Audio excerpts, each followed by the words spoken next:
bénisse abondamment. Pouvez-vous m'aider à saluer votre voisin? Aidez-moi à saluer votre voisine. Je vais demander à la sœur Dorcas de me prendre le berger John qui est à côté de la bergère Gloria et le mettre sur les chaises qui sont là derrière. À tout Seigneur, tout honneur, oui. C'est un homme de Dieu. Berger, approchez s'il vous plaît, prenez place. Que le Seigneur nous bénisse abondamment. C'est pour moi une grâce et un grand privilège ce soir de me tenir encore. Dieu de se doter la femme de partager la parole du Seigneur. Vraiment ce soir on va prier le Seigneur. Je vais vraiment me forcer afin de nous laisser même une trentaine de minutes pour que nous puissions prier le Seigneur.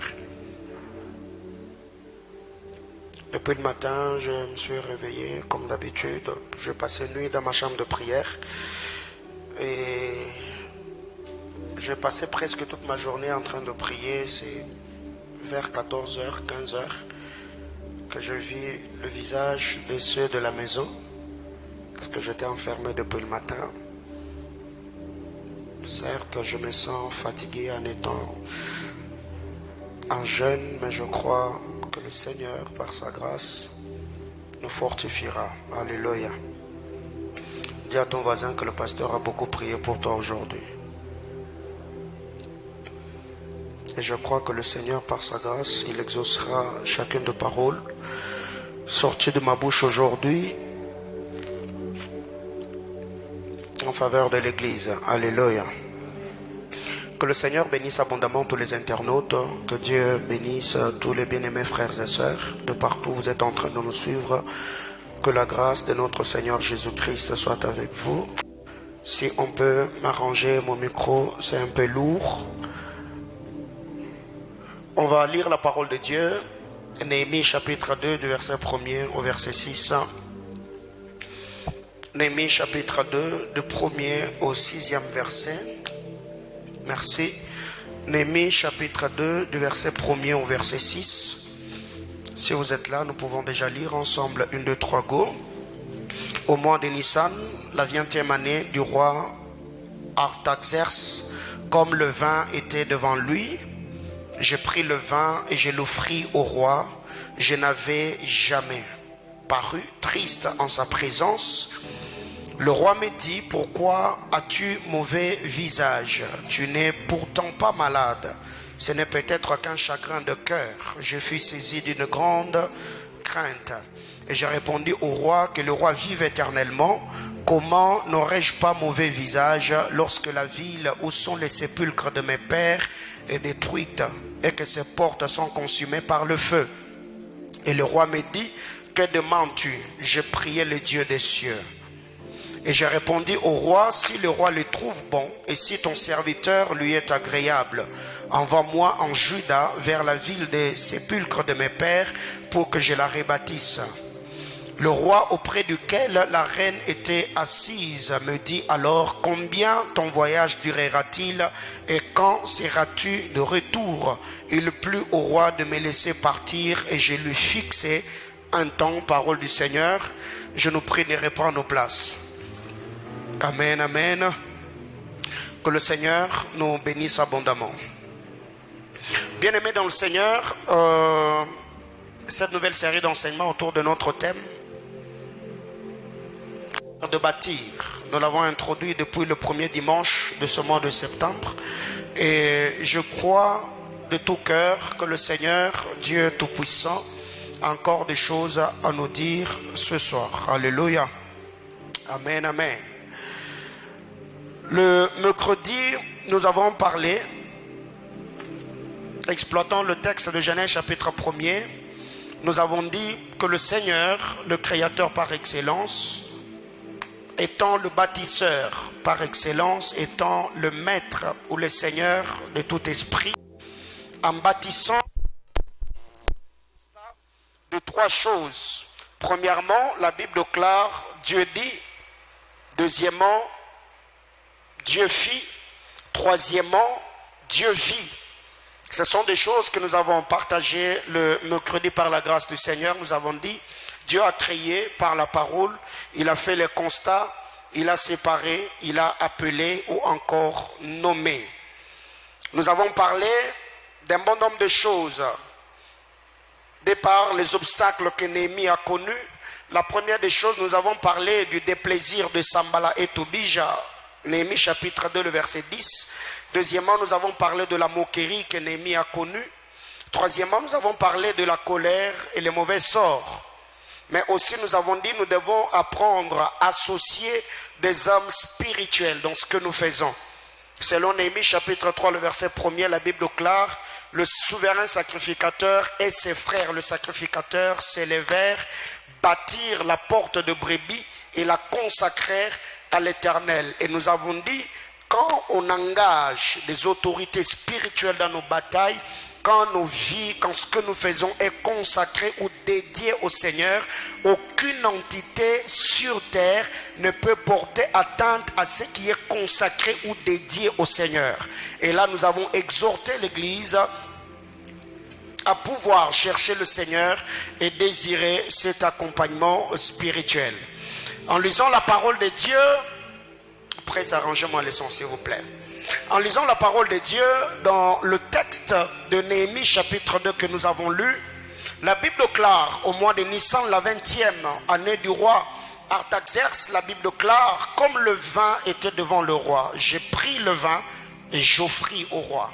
Jamais je n'avais paru triste en sa présence. Et le roi me dit, pourquoi as-tu mauvais visage? Tu n'es pourtant pas malade. Ce n'est peut-être qu'un chagrin de cœur. Bien-aimés dans le Seigneur, ici vous pouvez vous rendre compte de ce que le chagrin du cœur peut produire dans la vie d'un homme.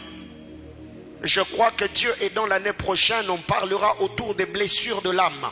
On parlera des blessures intérieures par la grâce de Dieu. Je fus saisi d'une grande crainte. Et j'ai répondu au roi que le roi vive éternellement. Comment n'aurais-je pas mauvais visage lorsque la ville où sont les sépulcres de mes pères est détruite et que ses portes sont consumées par le feu? Et le roi me dit, que demandes-tu? J'ai prié le Dieu des cieux. Et j'ai répondu au roi, si le roi le trouve bon, et si ton serviteur lui est agréable, envoie-moi en Juda vers la ville des sépulcres de mes pères pour que je la rebâtisse. Le verset 6. Le roi auprès duquel la reine était assise me dit alors, combien ton voyage durera-t-il et quand seras-tu de retour? Il plut au roi de me laisser partir, à condition je lui fixai un temps. Eh bien, Néhémie, après avoir entendu ou appris au chapitre 1er la désolation de son peuple, la muraille de Jérusalem qui était détruite, le menace, l'opprobre qui planait sur le peuple juif, la Bible déclare, Néhémie s'est mis à prier. Néhémie chercha Dieu, il jeûna, il pria, il mit la sac et la cendre. Il s'est repenti, confessant ce péché et le péché de ses pères. Et le verset 2, quand Néhémie était en train de prier, quand il était en train de jeûner, c'était pour qu'il obtienne la faveur ou l'attention du roi, afin qu'il aille, selon ce que le Seigneur lui avait mis à cœur, rebâtir la muraille de Jérusalem qui était détruite, fermer le brèche qui était ouverte. Néhémie a fixé le temps, comme nous l'avons dit le mercredi, mais il ne savait pas ce qu'il attendait de l'autre côté. Néhémie, en quittant chez le roi, il avait l'approbation du roi. Mais quand il arrive au milieu des Juifs, il a trouvé le déplaisir de Sambala, Tobija, Geshem, l'Arabe et d'autres personnes qu'on appelait ennemis des Juifs. Bien aimés dans le Seigneur, il y a plusieurs personnes au début de l'année s'étaient fixé un bon nombre de choses. Cette année je ferai ceci, cette année je ferai cela. Tu y as prié, tu as jeûné, tu as cherché Dieu. Mais arrivé au milieu de l'année, tu t'es rendu compte que tu as rencontré les imprévus. Un bon nombre d'adversités, les difficultés qui n'étaient pas prévues, les réalités qui t'ont tellement accablé, ont tellement attristé ton cœur au point où certains objectifs que tu t'étais fixés, tu as commencé à reporter un bon nombre de choses pour l'année prochaine. Le problème ici, c'est que Néhémie, en quittant la maison du roi, il a fixé un temps. Il a dit au roi, selon la grâce ou la faveur que tu m'as accordée, je ferai telle et telle chose et je reviendrai à un temps bien fixé. Mais quand il est arrivé, il a rencontré l'opposition de Sanballat et de Tobija. Et cette opposition-là visait à ce que la muraille ne soit pas construite. Mais de l'autre côté, Néhémie avait déjà dit au roi, écris-moi des lettres pour que le roi qui sont de l'autre côté me laisse aller, me laisse passer, et que X et Y personnes puissent me servir, me donnant le bois qui me servira pour la reconstruction de la muraille.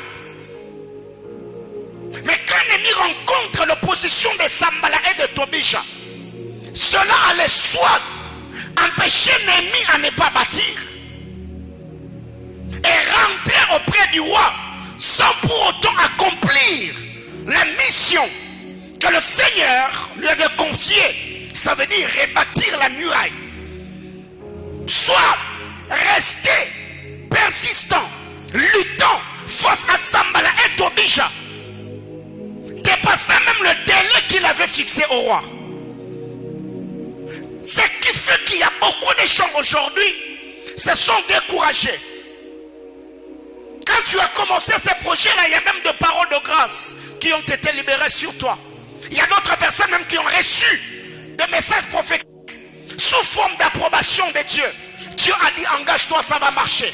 Dieu a dit, j'ai vu dans mon esprit. Ce qui étonne même, c'est que c'est quand tu as un projet et que tu n'as pas parlé avec un frère, avec une soeur ou avec un serviteur de Dieu. Et cette personne vient te parler de choses que tu n'as partagées avec personne. Et c'est encourageant, c'est motivant. Mais quand tu t'engages dans la réalisation de la chose, tu te rendras compte que ça n'a pas aussi été facile que cela. Alors pour ce soir, la liste est exhaustive, mais je vais partager avec nous 3 choses ou 3 attitudes que doit avoir un bâtisseur. Parce que notre thème, c'est l'art de bâtir. 3 choses pour ce soir. Néhémie chapitre 2, le verset 12. La Bible déclare, après quoi je me levais pendant la nuit avec quelques hommes, sans avoir dit à personne ce que mon Dieu m'avait mis au cœur de faire pour Jérusalem. Il y avait avec moi d'autres bêtes, des hommes que ma propre monture. Bien-aimé dans le Seigneur, la première des choses dans l'art de bâtir, tout bâtisseur, quiconque a une vision lointaine, quiconque sait qu'il est un grand acteur dans cette génération, dans sa famille, dans son environnement, dans la société, la première des choses que doit faire tout bâtisseur, c'est de s'entourer des hommes dignes de confiance.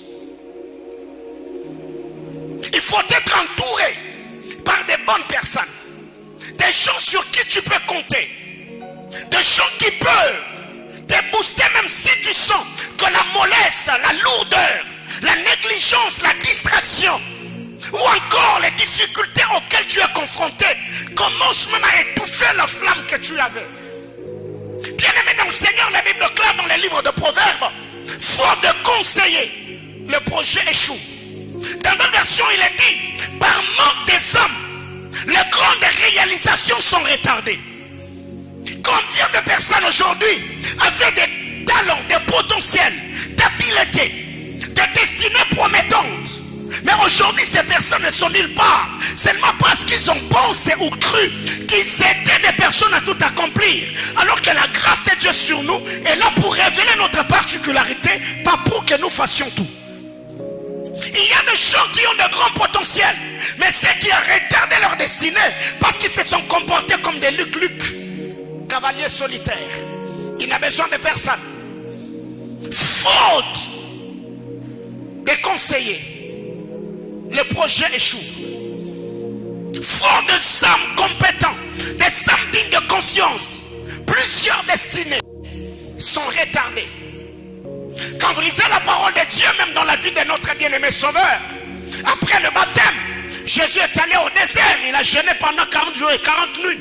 La première des choses que Jésus a fait, en sortant du désert, il n'a pas d'abord commencé à guérir le malade, il n'a pas chassé le démon, il n'a pas ressuscité les morts. La première des choses, Jésus a commencé à se choisir des âmes qui devaient l'accompagner pour l'accomplissement ou la réalisation de ce qu'il avait comme vision. Bien-aimés frères, si aujourd'hui tu dois me lister des personnes qui t'accompagnent dans ta destinée, t'en as combien? Il y a des gens dans la vie, ils ne comptent que sur eux-mêmes. Il n'y a personne devant celui, derrière celui, à gauche celui, à droite celui.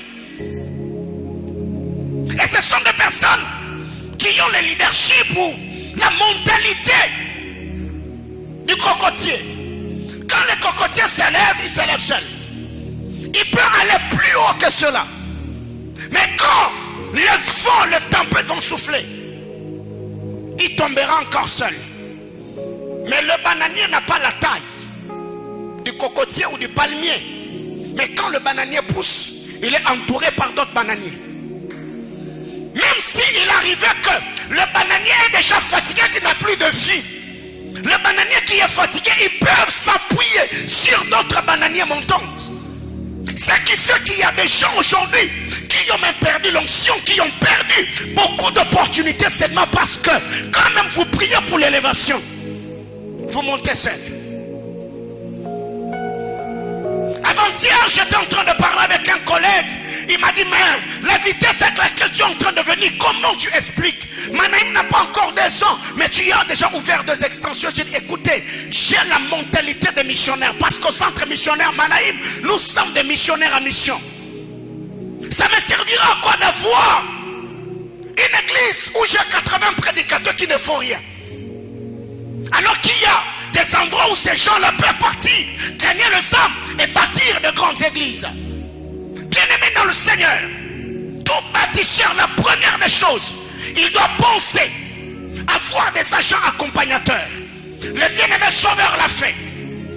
Même quand Moïse a rencontré Dieu au buisson, la première des choses, Dieu lui a dit, quand tu vas quitter le buisson ardent, j'ai mis devant toi ton frère Aaron.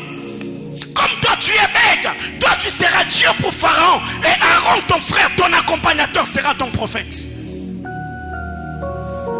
Bien-aimés frères, priez, demandez à Dieu que Dieu mette sur vos chemins des hommes et des femmes providentielles. Pas des hommes et des femmes saisonnières. Ceux qui apparaissent sur la scène de votre destinée et disparaissent ces moments. Non, les gens qui comprennent les choses comme vous. Parce que dans le monde spirituel, chacun a son jumeau. Alléluia. Qu'est-ce que j'appelle les jumelages spirituels? C'est quelqu'un que Dieu met sur ton chemin. Il voit les choses comme toi, il comprend les choses comme toi. Il peut ne pas avoir ce que tu as, mais il est le complément de ce que tu n'as pas. Alléluia. Bien-aimés frères, il y a des choses que vous devez comprendre. Dans le monde spirituel, il y a des principes que tu les comprends. Ça peut changer ou donner de l'accélération à ta destinée. En Israël, il y a des choses qui pouvaient s'hériter. Tu ne peux pas devenir sacrificateur en Israël si ton père n'a jamais été sacrificateur.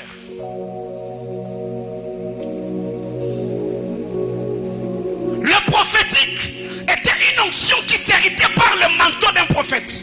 Le père d'Élisée n'a jamais été prophète, mais Élisée l'est devenu. Pourquoi il était devenu? Parce que le manteau d'Élie était tombé sur lui. Quand vous lisez la parole de Dieu, dans la famille de David, il était issu de la lignée de Juda. Donc, de par le plan de Dieu, il avait part à l'onction royale. Mais, dans la lignée de David, dans la maison de David, il n'y avait jamais eu de roi. Mais regardez ce que Dieu fait. Dieu prend David, il le connecte à celui qui était déjà roi. Donc celui sur qui l'onction royale reposait déjà. Je parle de Jonathan. Et quand David arrive, Jonathan regarde David, la Bible déclare, Jonathan aima David comme son âme. Il a pris l'épée, il a pris son manteau, il a pris la ceinture, il a mis ces choses entre les mains de David. Il a dit, je sais que tu vas devenir roi et tu vas régner sur Israël. Et quand tu deviendras roi, n'oublie pas ma postérité. Bien-aimés frères, ne priez pas seulement pour que Dieu vous donne l'onction, mais priez aussi pour que Dieu vous donne les hommes avec qui vous avez une même mission, une même destinée, une même compréhension des choses. Des hommes qui vont vous aiguiser et qui vont vous pousser à accomplir ce à quoi vous êtes appelés sur la terre des hommes. Et même en lisant la parole de Dieu, Jésus-Christ, quand il a commencé à envoyer les disciples, il les envoyait combien? 2 à 2. Paul, quand il fut envoyé, il avait son jumeau, il avait son accompagnateur spirituel. Lisez la parole de Dieu, vous allez vous rendre compte, il y a dans une saison des hommes et des femmes qui ont servi le Seigneur dans la confrérie. Ils ont dû marquer leur génération. Quand Abraham se tient devant Dieu, la pensée qui doit animer tout leader, c'est la succession. Après moi, Dieu a parlé à Abraham, il a donné beaucoup de promesses.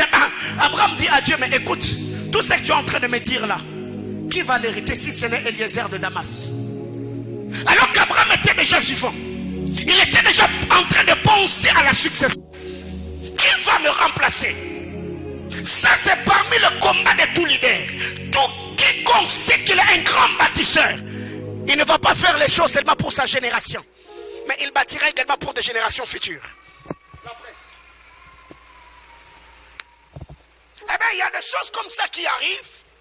Ce qui fait qu'il y a un bon nombre de personnes qui n'arrivent pas à marquer leur destinée, qui n'arrivent pas à marquer leur génération, parce qu'ils pensent que la vie ne tourne que tout autour d'eux. Alléluia. C'est qu'il y a un moment où nous devons prier le Seigneur, que le Seigneur met sur notre chemin des hommes et des femmes qui peuvent nous aider à accomplir la mission que le Seigneur nous a confiée sur la terre des hommes. Jésus-Christ, l'a fait.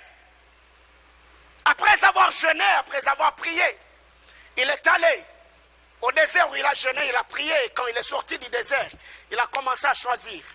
Il en choisit 12. Et comment? Marc nous l'explique. Dans Marc chapitre 3, parmi les versets exploités de cette église, Marc chapitre 3, les versets 14, le verset 15. La Bible déclare, Jésus montait à la montagne. Il appela ce qu'il voulut. Donc quand il est monté à la montagne, eh bien Jésus n'a pas appelé n'importe qui. Il a attiré les personnes qui avaient le profil de la mission que le Père lui avait confiée. Est-ce que quelqu'un me comprend? Comment cela s'explique? C'est que quand Jésus était en train de prier, je ne sais pas comment il a prié, là c'est moi qui l'ai dit. Donc imaginez-vous que moi je suis Jésus. Dieu m'a dit, va, il y a le centre missionnaire Manaïm. La pensée qui nous anime, nous sommes une armée de missionnaires. Et je me mets à prier. Seigneur, je prie dans cette église, donne-moi des hommes riches qui vont avoir beaucoup d'argent. Oui, je vais demander que Dieu me donne des hommes riches. Mais par-dessus tout, que Dieu me donne aussi des hommes qui ont la mentalité de missionnaires, qui seront financés par les hommes riches afin d'aller gagner les âmes. Alors imaginez-vous, Jésus est à la montagne en train de prier. Seigneur, je prie, j'ai besoin des hommes qui seront prêts à risquer pour moi. Des hommes qui vont amener cette vision aux extrémités de la terre. Il est en train de prier. La Bible déclare, après avoir prié, il appela ce qu'il voulut. Il a commencé à les appeler. Pierre, venez. Matthieu, venez. Luc, approchez. Tel, pas, ils arrivent. Ils étaient un nombre de combien? 12. La Bible déclare, il s'en établit. Nous l'avons dit le mercredi, il les a fixés pour que ces hommes-là ne puissent pas tergiverser. Bien-aimé dans le Seigneur, ça c'est la compréhension de tout leader. Quand Dieu envoie des hommes autour de toi, ne t'aimez pas seulement à investir dans ces hommes-là, établis-les spirituellement. Il y a des portes qui s'étaient ouvertes devant vous, mais après l'ouverture de ces portes, un moment, ça s'est fermé. Parce que vous avez cru que de la même manière que ça s'est ouvert, ça serait là éternellement. Mais non. Il y a des portes, quand ça s'ouvre, bâtissez des hôtels, afin que l'hôtel bâti, que ça puisse garder cette porte-là ouverte. Quand une saison s'est ouverte, tu te rends compte que la saison est en train de vouloir se fermer. Priez le Seigneur. Cherchez Dieu. Néhémie, la Bible nous dit, il se leva de nuit, pas avec n'importe qui. La Bible déclare, je me levais de nuit avec quelques hommes, les hommes dignes de confiance. Les hommes dignes de confiance ici, c'est le type de personnes qu'Ésaïe appelle les hommes dignes de foi. Ésaïe chapitre 8, le verset 1er. On les appelle les hommes dignes de foi. Les hommes de confiance. Tout leader doit être entouré par des bonnes personnes. Et ces gens-là, si tu ne les as pas aujourd'hui, tu peux les réclamer dans la prière. Seigneur, je prie, mets sur mon chemin des hommes qui ont des informations dont j'ai besoin. Des hommes qui ont des talents, des capacités, des habiletés que je manque. Mets sur mon chemin tel type et tel type de personnes. Regardez dans ta vie, tu es entouré que par les gens qui vivent dans les colportages, dans les critiques, les calomnies. Non. Que d'autres personnes viennent qui peuvent aiguiser ta vie. Que quelqu'un me dise amen. Deuxième chose, ou deuxième attitude de tout bâtisseur. Toujours dans le même verset, le verset 12. La Bible déclare, après quoi je me levais pendant la nuit avec quelques hommes, sans avoir dit à personne ce que Dieu m'avait mis au cœur de faire pour Jérusalem. Tout leader ne doit pas seulement avoir des hommes, mais tout leader doit avoir l'esprit de discrétion. La discrétion. Néhémie dit, je me levais de nuit avec quelques hommes sans rien dire. Donc même les hommes qui l'accompagnaient, ils ne savaient rien. Mais le problème avec nous, c'est que il y a des choses, à peine même tu les as conçues, toi-même tu n'as même pas eu le temps de prier pour ces projets-là. Après tu as commencé à partager. Bien-aimés frères, ne pensez pas que tous ceux qui sont autour de vous veulent vous voir réussir. Ne pensez pas que tous ceux qui vous entourent ont un bon cœur comme vous. Ne pensez pas que tous ceux qui sont autour de vous, ils sont un état d'âme pur comme vous. Non. C'est que vous devez comprendre certaines choses. La Bible déclare, je me levais de nuit avec quelques hommes sans avoir dit à personne ce que Dieu m'avait mis au cœur de faire pour Jérusalem. Mais combien d'entre nous aujourd'hui, il y a même des choses que tu as commencé à dire que Dieu ne t'a même pas dit. Souris dit. À peine. Tu as commencé un travail avec un salaire de $1000. Après tu es venu au bureau. Papa, les premiers mois, Dieu m'a mis à cœur.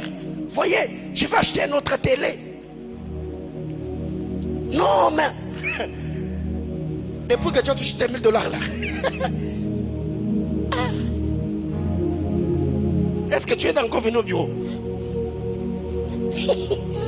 Portée disparue. Même après culte là, tu ne traînes plus. Pourquoi? Parce que toi et moi là, nos yeux là, ne doivent pas se rencontrer. Alléluia. La Bible déclare, Néhémie, il dit lui-même, sans avoir dit à personne. Bien-aimés, apprenez à mûrir vos projets. Apprenez d'abord à mûrir ce que vous avez à cœur. Priez pour la chose. Même dans une relation amoureuse, ne divulguez pas. Priez d'abord. Bâtissez la chose. Et quand la chose sera déjà bâtie, équilibrée, blindée, alors vous pouvez partager avec quelques personnes. travailler. Travailler. Ça, j'aime la discrétion de Jacob. Le frère de Joseph, quand ils ont vu, quand ils ont entendu plutôt le rêve de Joseph, ils ont interprété en leur manière et ils ont oublié. Jacob, après avoir la Bible claire, Jacob garda ces choses dans son cœur et ne cessait de penser. C'est la même attitude avec Marie, mère de Jésus. Imaginez-vous, à peine même l'ange était apparu, Marie a commencé à crier en Israël: je suis la mère du Sauveur. Bien aimé, on allait la faire avorter avant même que Jésus ne naisse. Imaginez-vous, à peine elle vient de sortir du temple avec la prophétie de Siméon, elle commence à crier: Siméon va mourir bientôt parce que l'enfant qu'elle attendait, c'est mon enfant. Frère, on va mettre Jésus dans un mortier, on va le piler et tu vas rester mais vide. La Bible claire, elle passait du temps, elle réfléchissait sur les choses que l'ange avait dites et ce qu'elle avait entendu de la bouche de Siméon. Soyez discrets. Bien-aimés frères, les hommes qui ont compris le fonctionnement du monde spirituel et le fonctionnement des hommes sont ceux qui surprennent souvent ceux qui sont autour d'eux. Surprends-nous. Alléluia. J'ai vu après le mariage de l'homme de Dieu que nous connaissons au pays. Voyez-vous, personne ne s'attendait à cela.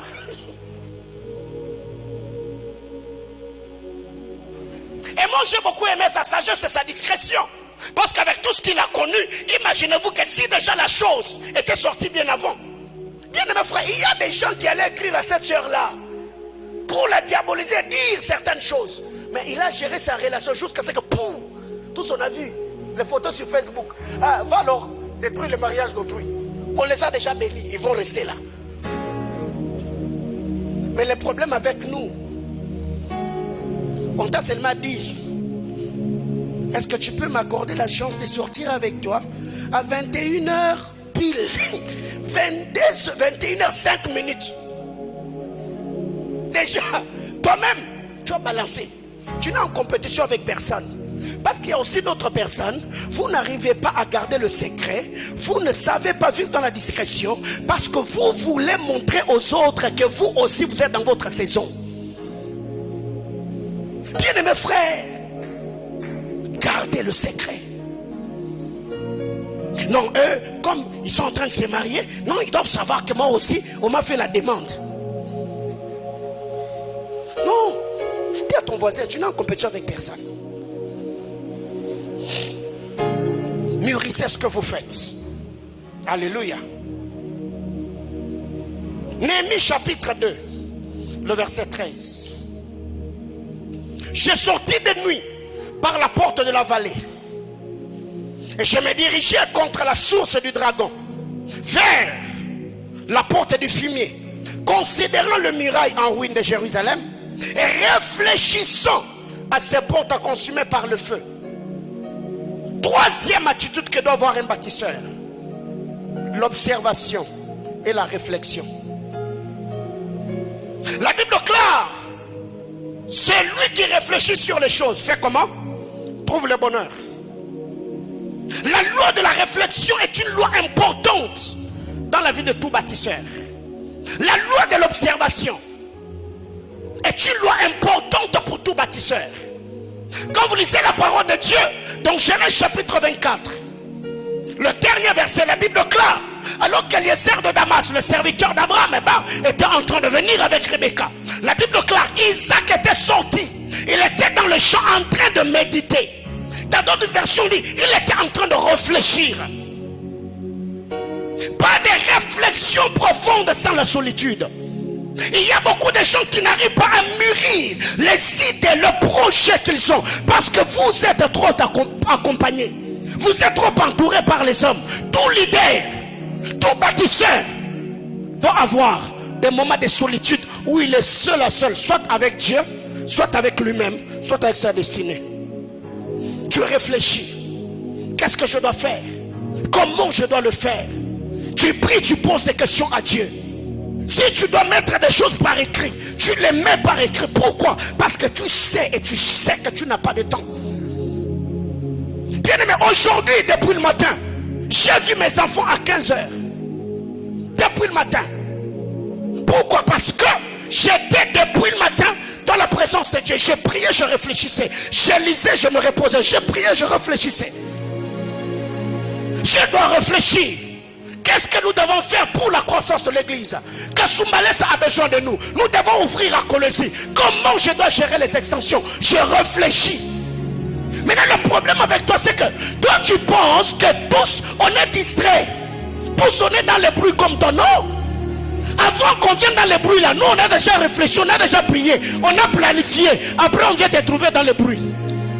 Et tu sortiras dans le bruit, tu te rendras compte. Nous, on avait déjà percé et toi tu seras en retard. Oh. Nous nous réveillons tous le matin. Mais très tôt le matin, nous ne faisons pas les mêmes choses.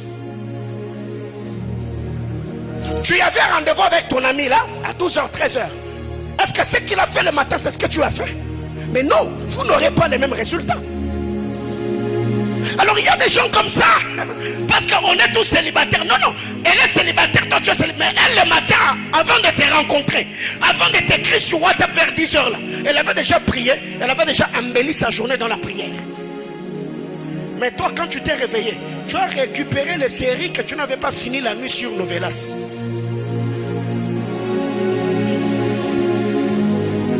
Et maintenant, quand une telle personne se marie, et qu'elle doit encore se concentrer sur son foyer, sur son époux, et ça devient maintenant des jetons. Oh non. Et depuis qu'ils se sont mariés, ils n'écrivent pas aux gens. Nous célibataires là, on est sorciers de... il y a quand même. On attend ce genre de choses. Ou tu entends quelqu'un d'autre dire, oh non, mais lui depuis qu'il a eu le boulot, il ne cherche plus les gens. Bon, je ne sais pas si mon cabane. Oh, ton cabane est déjà avant que ton gagne ça là. C'est pas besoin. Non, non. On était déjà séparés. On était déjà divisés depuis longtemps. C'est toi qui ne l'avais pas compris. Alléluia. Bien-aimé frère, dis à ton voisin, réfléchis. Il faut réfléchir sur ta vie. Il faut réfléchir sur ta destinée. Bien-aimé, il y a un moment où vous devez apprendre à éteindre vos téléphones. Tu dois apprendre à te déconnecter ni sur WhatsApp, ni sur Snapchat, ni sur TikTok. Parce que ces gens-là qui mettent leurs vidéos sur TikTok, ces gens-là qui sont en train d'utiliser, et ils gagnent l'argent, et ils bouffent l'argent. Les gens-là que vous suivez là sur Novelas, ils ont déjà tourné des séries et des films. Et ils ont bouffé l'argent, ils ont des contrats. Et ils sont encore en train de réfléchir quel autre scénario ils doivent mettre à notre portée pour se faire de l'argent. Alors nous déjà qui sommes pauvres là, nous n'avons rien à faire là. Et tout ce que nous trouvons à faire, c'est de passer notre temps devant la télé en train de suivre ceux qui s'enrichissent déjà. Vous savez quoi? J'aime le sport et beaucoup plus le catch américain. Vous savez, les jours que j'ai suivi le documentaire de Roman Reigns, frère, j'étais fâché contre moi-même. Quand j'ai appris l'âge que le gars là a, vous savez quoi? J'étais dans ma chambre à un moment. J'ai d'abord été la télé. J'ai d'abord été la télé. Ne mettez le miroir. Donc, Roman Reigns là, c'est mon petit frère. Ah non, frère, en Afrique on a un problème. Voyez-vous? Oui. Mais tu vas trouver quelqu'un, il est même fâché. Il est fâché. Pourquoi Messi il a quitté Barça? Il est allé. Il est fâché. Fâché même, il est fâché.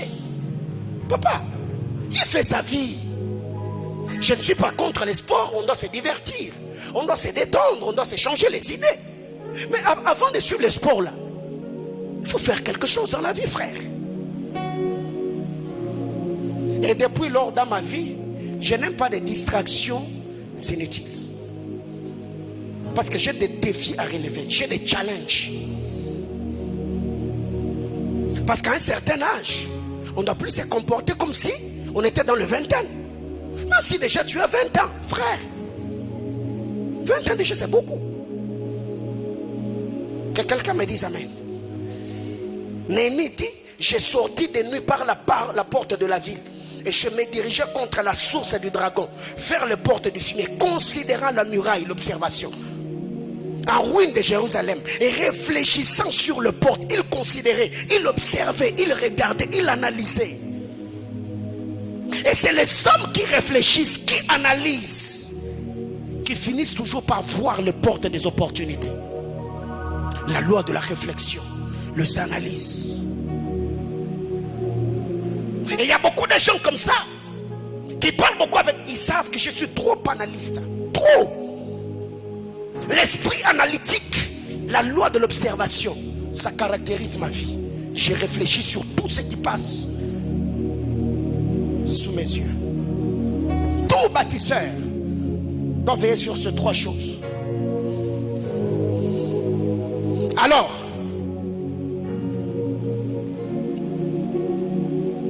j'ajoute deux choses. Je m'arrête là et on va prier. Néhémie chapitre 4, du verset 7 au verset 23. Ce qui fait que par moment, même quand nous allons à l'église, on n'a plus besoin de prédications qui nous conscientisent, qui nous mettent devant le fait accompli. Nous avons besoin qu'on nous dise des choses qui vont juste nous consoler. Tu vas monter, alléluia. Mais pour monter là, on ne monte pas par hasard quand même. Tu n'es pas un super homme, tu n'as pas de super pouvoir. Il faut réfléchir. Comment je dois faire pour monter? Je dois utiliser l'ascenseur, je dois construire une échelle, je dois prendre le gradin, les escaliers. Il faut réfléchir. Qu'est-ce que je dois faire pour améliorer ma vie? Néhémie chapitre 4, du verset 7 au verset 23. Mais Sambala Tobija, les Arabes, les Ammonites et les Assyriens furent très irrités en apprenant que la réparation des murs avançait et que le brèche commençait à se fermer. Ils se liguèrent tous ensemble pour venir attaquer Jérusalem et lui causer du dommage. Nous priâmes notre Dieu et nous établissâmes une garde jour et nuit pour défendre contre leur attaque. Bien-aimés frères, un homme qui n'a plus dans son corps un système immunitaire fort, dès que la maladie va frapper à sa porte, il sera terrassé. Tout homme gérétaire, tout homme qui n'a pas dans son corps un système immunitaire efficace, dès que la maladie frappera à sa porte, la personne ne va pas résister. Et comment nous bâtissons nos systèmes immunitaires? Je ne suis pas médecin, mais nous devons beaucoup manger, nous devons veiller sur notre système alimentaire, on doit beaucoup se reposer, on doit faire les sports et tout ce qui va avec.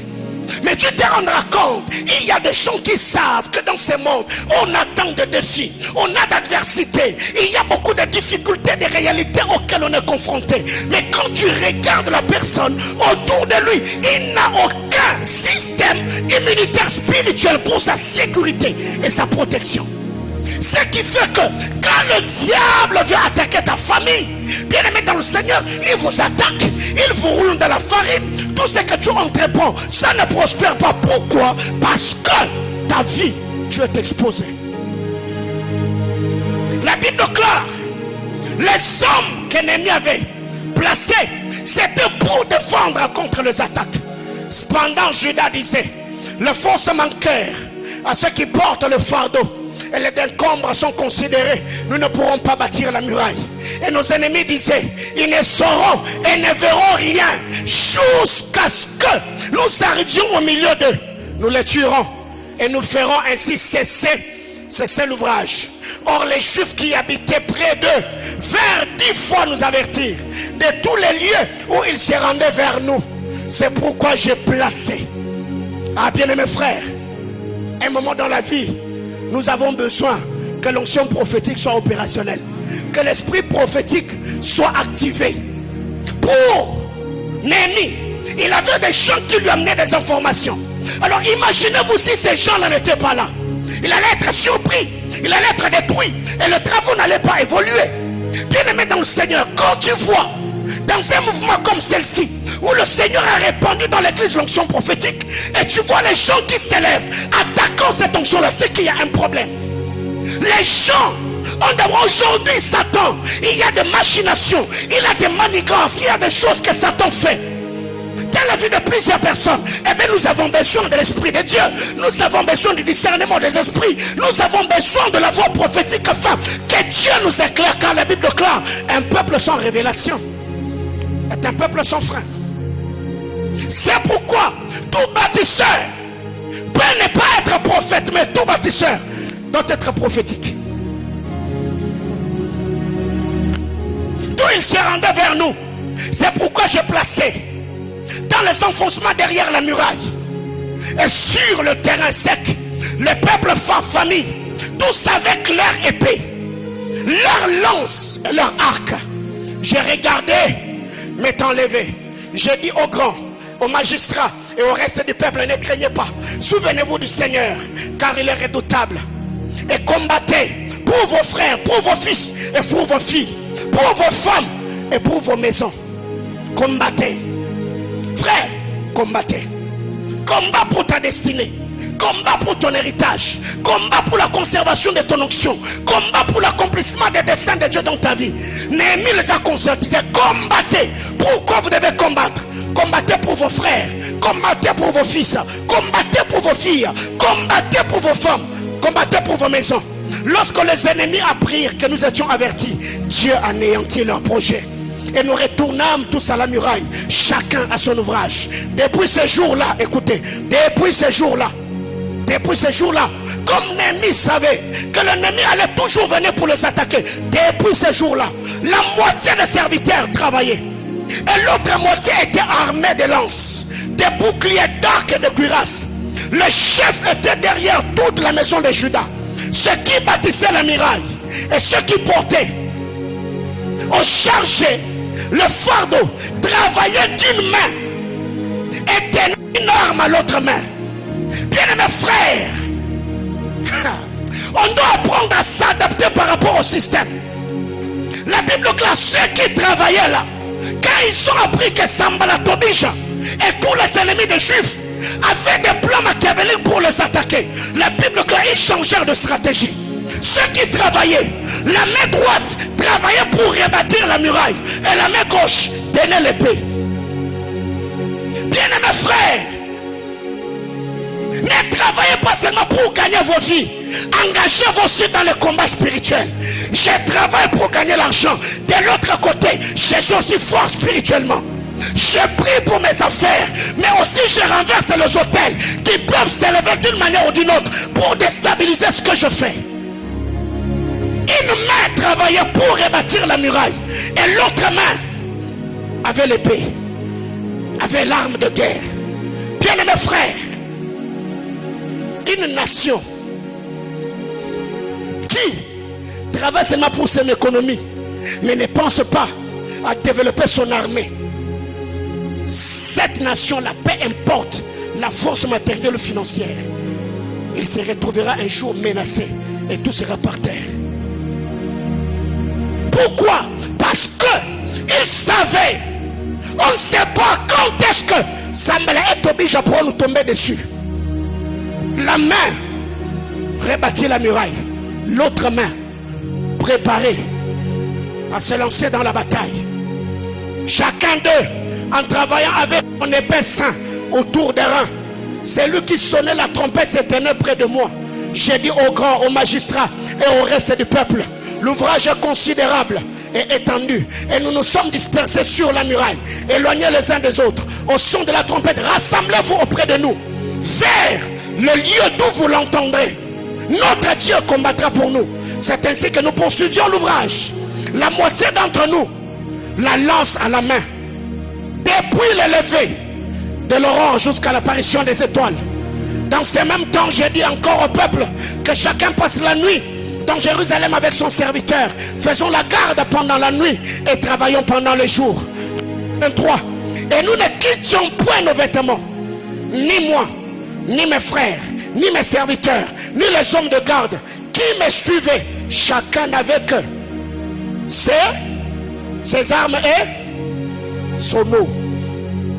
Ça, c'est avoir l'âme conquérante. Ça, c'est avoir la mentalité des bagarreurs. Parce que nous avons une vision, c'est bâtir la muraille. On se fout de changer de vêtements. On se fout de manger le plat délicieux ou les mets dressés à la table. Armes et de l'eau. Pourquoi? Parce que nous savons, bien-aimés frères, dans l'art de bâtir, tout bâtisseur doit veiller sur la défense. Il faut bâtir les hôtels. Il faut être un homme de prière. Il faut faire les prières de décret. Où tu fixes les choses, tu dis, oh mon Dieu, dans ma famille, parmi mes enfants, dans mon travail, dans mon ministère, telle et telle autre chose, le diable ne passera pas pour me déstabiliser. Et il y a beaucoup de gens comme ça. Vous avez prié dans tel et tel autre domaine, mais d'autres domaines de votre vie, vous avez laissé les portes ouvertes et le diable est passé par là, et vous a mis par terre. Vous savez, depuis le début de la semaine, j'ai eu le temps de lire Néhémie chapitre 1er, du verset 1er au verset 13. J'ai dit, oh mon Dieu, que le Seigneur nous aide. Voyez-vous, la défense, parce qu'il savait que Sambala, Tobija et tous ceux qui n'aimaient pas les Juifs pouvaient s'élever d'une manière ou d'une autre pour le renverser. Bien aimé, le Seigneur nous a dit par l'apôtre Pierre que votre adversaire Satan le diable rôde comme un lion rugissant. Il ne cherche pas quelqu'un avec qui il va jouer au lit pathéno. Il cherche qui dévorer. Alors comme je sais que le diable rôde, alors moi je vais quoi? Je vais veiller. Le problème est que le diable rôde, mais l'ange de l'Éternel campe. Donc je suis rassuré. Le diable peut rôder, mais l'ange de l'Éternel ne rôde pas autour de ceux qui craignent l'Éternel. L'ange de l'Éternel a fait de la présence de ceux qui craignent. Ils campent. Ils ont dressé leur tente à nos côtés pour notre protection. Et quiconque a compris ces choses, bien aimés frères, même dans la vallée de l'ombre de la mort, je ne craindrai rien. Pourquoi? Je sais que l'Éternel est avec moi. Il s'appelle Jéhovah Sabaoth. Éternel, pas d'une armée, éternel des armées. Parce qu'autour du trône, il y a des anges qui sont en myriades, des milliers et des milliers, qui sont au service de ceux qui sont appelés pour hériter le salut. Serein et confiant. Dernière chose pour ce soir. Néhémie chapitre 6, du verset 1er au verset 14. Je n'avais pas encore posé le bâton de porte lorsque Sambala, Tobija, Geshem l'arabe et d'autres ennemis apprirent que j'avais rebâti la muraille et qu'il n'y restait plus de brèche. Alors Sambala et Geshem m'envoyèrent dire viens, et ayons ensemble une entrevue dans la ville, dans le village de la vallée d'Ono. Ils avaient médité de me faire du mal. Je leur envoyais des messagers avec cette réponse: j'ai un grand ouvrage à exécuter et je ne puis descendre. Le travail serait interrompu pendant que je quitterai pour aller vers vous. Ils m'adressèrent 4 fois la même demande et je leur fis la même réponse. Sambala m'envoya ce message une 5e fois par son serviteur qui tenait à la main une lettre ouverte. Il était écrit: le bruit se répand parmi les nations. Et Kashmir affirme que toi et les Juifs, vous pensez vous révolter et que c'est dans le but que tu rebâtis la muraille. Tu vas, dit-on, devenir le roi. Tu y as même établi des prophètes sûrs pour te proclamer à Jérusalem roi de Juda. Et maintenant ces choses arriveront à la connaissance du roi. Viens donc et consultons-nous ensemble. J'ai fait répondre à Sambala: ce que tu dis là n'est pas, c'est toi qui l'inventes. Oh frère, vous allez lire jusqu'en bas. Alléluia. Bien aimé, écoutez, une bouche fermée est une destinée morte. Il y a des gens qui sont morts avant parce que vous pensez que le Seigneur va vous protéger partout. J'ai choqué quelqu'un? Si, donnez-moi cette bouteille d'eau. En priant, Dieu m'a dit que si tu arrivais à l'église, on va te donner une bouteille d'eau. Essaie de presser cette eau-là. La bouteille va sointer, ne bois pas. Bien aimé, si je bois, Dieu n'est plus dedans parce qu'il m'a déjà averti. Donc même si je buvais, je vais mourir. Pourquoi? Parce que je n'ai pas eu foi en ce que Dieu m'avait dit. Mais si Dieu me dit, on a mis le poison, bois cette eau-là parce que je vais passer par cela pour confondre ceux qui veulent mettre fin à ta vie. Je vais boire parce que c'est ce que Dieu m'a dit. Maintenant le problème avec vous, vous savez que ces gens-là ne vous aiment pas. Ils ont toujours dit certaines choses sur vous. Mais le problème est que vous aimez tellement être entouré par les gens. Hier tu as appris que la personne avait dit, et tu as même des preuves. Demain après-demain, la personne t'invite encore. Comme une brebis qu'on mène à la boucherie.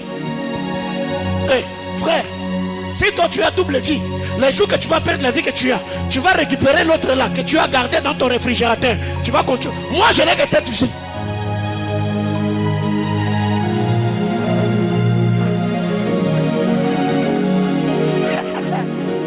Vivez. Faites quoi? Vivez. Ok. Vous pensez, tel que vous connaissez Simon-Pierre, si Judas ne s'était pas pendu, vous pensez vraiment que Pierre allait accepter que Judas continue à marcher avec eux? Non, tel que toi tu connais Simon-Pierre, est-ce que Pierre allait permettre vraiment que Judas revienne? Papa, si un garde autrui qui n'a rien fait à Jésus, Pierre a coupé l'oreille et bon Judas, c'est où quand t'es moutou?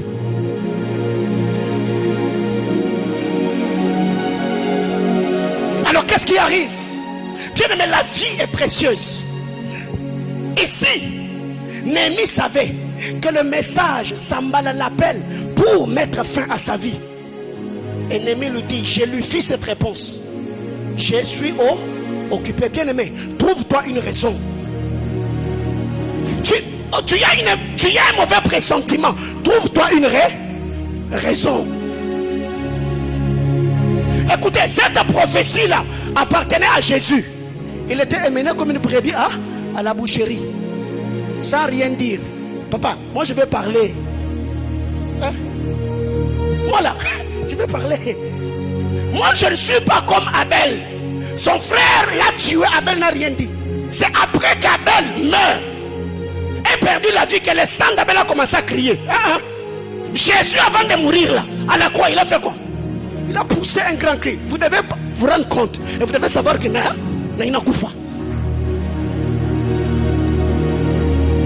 Parlez. Criez. Ne mourrez pas sans rien dire. Parlez. 4 fois, Sambala a envoyé des hommes avec le même message. Et Néhémie a fait quoi? Il lui donna la même réponse. Bien mes frères, la vie est précieuse. Avec la méchanceté, le mauvais cœur que l'homme moderne a, et toi tu peux prendre ta vie qui est précieuse et tu mets entre les mains de quelqu'un. Tu sais très bien que cette personne ne t'aime pas. Frère, même tes enfants quand ils viennent à la maison ne permet pas. Enferme-les dans la chambre, vous restez à 2. Parce que tu sais que toi spirituellement tu es fort. N'expose pas les enfants.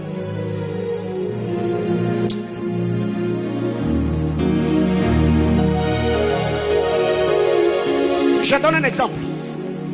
Vous savez ou vous pensez que si dans mon ministère, j'ai un collaborateur qui une fois a tenté m'empoisonner, je peux lui ouvrir la porte de ma maison? Bien aimé frère, un homme qui te quitte sans raison ne le permet pas de revenir sans raison. Peut-être il est venu achever ce qu'il avait commencé. À l'occasion de rien, tu me quittes et tu pars. Et après tu veux revenir comme ça, comme de rien. Non, tu vas m'expliquer pourquoi tu es rentré.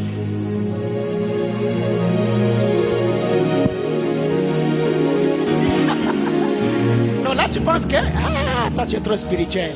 Non, faut pas, sois spirituel. Sois comment? Pourquoi Jésus a laissé Judas faire ce qu'il faisait? Parce que Jésus savait que le Père allait les ressusciter. Si tel n'était pas le cas, Jésus lui-même allait les chasser, sauf qu'il allait fuir. Parce que de l'autre côté, quand on a voulu le précipiter dans une falaise, il a fait quoi? Il a fui. Parce que ce n'était pas le moment. Mourir là, je sais que tout son âme. Frère, comment c'est fini dans la beauté? Il faut être sérieux un moment dans la vie, il faut être sérieux. Parce que quelqu'un qui peut déjà plus de 2, 3, 4 fois parler en mal de toi, une telle personne, frère, tu t'es déjà posé la question sur la vie de ceux qui t'entourent. Je donne un exemple. Baraka, as-tu déjà touché 10 000 $ comme ça, du coup? Non, n'est-ce pas? Maintenant, Baraka, c'est mon fils, n'est-ce pas? J'ai confiance en lui. Mais étant leader, je peux me poser la question. Si un jour, on proposait à Baraka 10 000 $ et on lui donne seulement une poudre, toi tu ne fais rien, mais seulement sur la chaise où le prophète Paulin, ça c'est souvent pendant les cultes, entre moi et 10 000 $, qu'est-ce qui va peser sur la balance? Tu n'as jamais pensé à ça? C'est pourquoi tu fais confiance aveuglément à tout le monde. Eh oh, hein? Allô?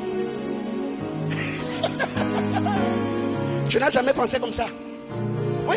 Pose-toi la question. La personne qui vit dans ta maison là, demain il sort 10 000 en liquide. On lui dit, on te donne seulement cette seringue. Il y a une liquide dedans. Dès que tu arrives, injecte seulement dans son eau. 10 000 $ est là. Toi tu es là. Le choix de la personne, il choisira quoi? Toi ou 10 000? Hein? Alors si déjà tu sais ou tu sens que ta vie est en danger, tu ne prieras pas seulement pour toi, tu prieras aussi pour le cœur de tous ceux qui t'entourent.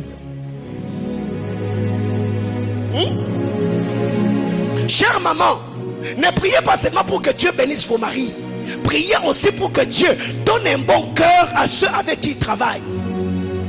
Ne priez pas seulement pour que Dieu vous élève, priez aussi pour que Dieu donne un bon cœur aux personnes qui vous accompagnent.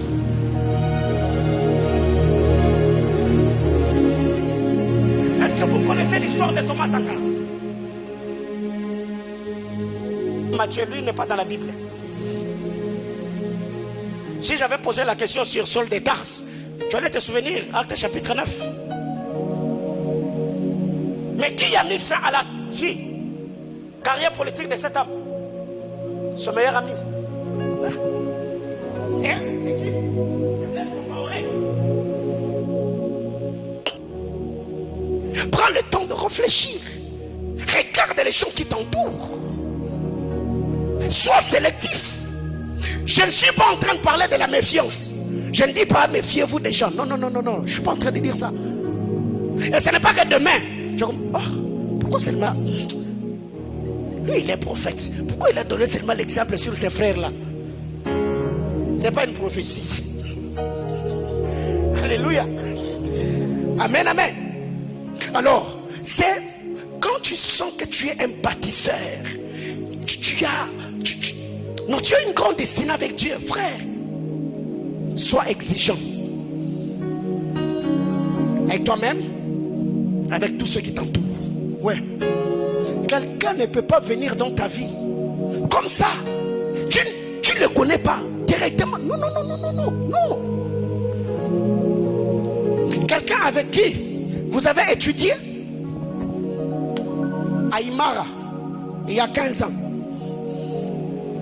Vous vous êtes séparés, vous avez étudié à Kafubu, à Tendeleye. Quoi encore? À Epé Zawadi. 15 ans, vous vous retrouvez. Ah, mon ami, comment tu vas? Ça fait très longtemps. Qu'est-ce que tu es devenu? Oh non, je suis en train de me rechercher. Alors que toi, de l'autre côté, vous venez à peine de vous voir, non? Vous êtes séparés pendant combien d'années? 15 ans. Vous achetez un repas. Et là, tu reçois un coup de fil. Tu laisses ton verre de jus. Et tu te déplaces pour décrocher. Papa, tu y as quoi? Hein? Est-ce que je parle à quelqu'un ce soir? Tu y as quoi? Être spirituel n'est pas synonyme d'ouvrir ou de baisser la garde. Non. Ça veut dire je prie, je veille sur moi. Je prie pour que Dieu bénisse mon mari. Je vais prier aussi pour le cœur des hommes avec qui ils travaillent dans la société. Il y a des gens qui ont été empoisonnés. Il y a des gens qui ont été filés, cambriolés. Il y a des gens qui ont vu leur vie s'écourter. Pourquoi? Parce qu'ils pensaient que tout homme sur terre avait bon cœur comme eux. Que Dieu nous bénisse.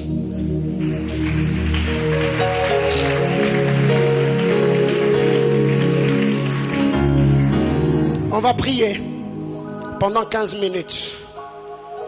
Et le texte que j'ai, c'est Néhémie chapitre 13, du verset 1er au verset 4. Non, Néhémie chapitre 13, le verset 1er, du verset 4 au verset 8. On descend pour lire le verset 28 et on va prier le Seigneur. Néhémie chapitre 13, le verset 1er. Néhémie chapitre 13, le verset 1er, la presse, oui.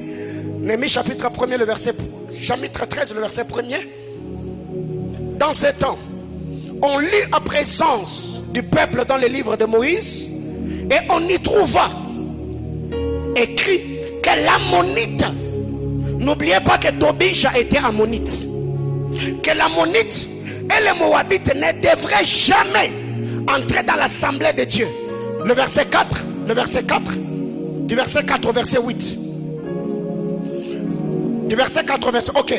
Avant cela, le sacrificateur Eliashib, établi dans les chambres de la maison de notre Dieu, et parent de Tobija, avait disposé pour lui une grande chambre où l'on mettait auparavant les offrandes, l'encens, les ustensiles, la dîme du blé, du mou et de l'huile, ce qui était ordonné pour les Lévites. C'est dans cette chambre-là que le sacrificateur a pris Tobija, qui était l'ennemi des Juifs. C'est lui qui combattait la construction de la muraille. Il a pris une telle personne, il l'a mis dans cette chambre-là. Le chantre et le portier, ce qui était prélevé pour le sacrificateur. Je n'étais point à Jérusalem quand tout cela eut lieu, car j'étais retourné auprès du roi la 36e année d'Artaxerxès, roi de Babylone. Le verset suivant: à la fin de l'année, j'obtiens du roi la permission de revenir à Jérusalem, et je m'aperçus du mal qu'avait fait Eliashib en disposant une chambre pour Tobija dans le parvis de la maison de Dieu. C'était quoi sa réaction? J'en éprouvais un vif de plaisir et j'ai jeté hors de la chambre tous les objets qui appartenaient à Tobija. Le verset 28. Ok, j'ordonnais qu'on purifie la chambre et j'ai replacé les ustensiles de la maison de Dieu, les offrandes de l'encens. Le verset 28, rapidement. Un des fils de Jojada, fils d'Eliashib, le souverain sacrificateur, était gendre de Sambala, les Horonites. Je les chassais où? Je les chassais où? Loin de moi. Des sujets de prière. Soyons debout. On va prier. Des sujets de prière. Quand Néhémie arrive, il trouve qu'il y avait une chambre qu'on avait donnée à Tobija dans la maison de Dieu. La Bible claire, j'ai mis dehors pas seulement Tobija et tous ses biens. Deux, quand Néhémie voit que quelqu'un qui était gendre à Sambala était dans son staff, la Bible claire, je le chassa loin de moi. Donc deux choses. Le Seigneur a dit ceci: tout arbre que mon père n'a pas semé sera comment? Tu vas prendre de l'autorité ce soir. Si dans ta vie, dans ta famille, dans ce que tu fais, il y a un Tobija qu'on a infiltré qui est en train d'occuper un territoire de ta vie, et Tobija et ses effets, et Satan et ses acolytes, ils doivent être chassés. Et si tu sens que pas spirituellement, même aussi physiquement, il y a des personnes autour de toi qui mettent ta vie en état de nuire, tu vas prendre une décision ce soir afin de mettre de telles personnes hors d'état de nuire. Je vois quelqu'un lever ma main ce soir avec moi. Suis-moi dans la prière. Mon Père, Je me tiens ce soir devant ton trône. Je prie et je commande que tout esprit démoniaque qui opère dans ma famille, qui opère dans ma vie, qui opère dans mon quartier, qui opère dans mes travaux, qui opère dans ce que je fais, ce soir, je prends de l'autorité. Selon ta parole, je chasse Satan et tous ses acolytes. Au nom de Jésus, lève ta voix, prie le Seigneur. Oui, Tobija a occupé la maison parce que Néhémie n'était pas là. Il a habité le temple parce que Néhémie n'était pas là. Le diable a régné. Il y a des autels qui ont persisté parce que Dieu ne t'avait pas oint, parce que Dieu ne t'avait pas appelé, parce qu'il ne t'avait pas établi. Ce soir, je vois quelqu'un être animé par la colère sainte, prendre l'autorité, Donija et ses affaires. Dehors, la maladie dans mon corps. Dehors, la pauvreté dans ma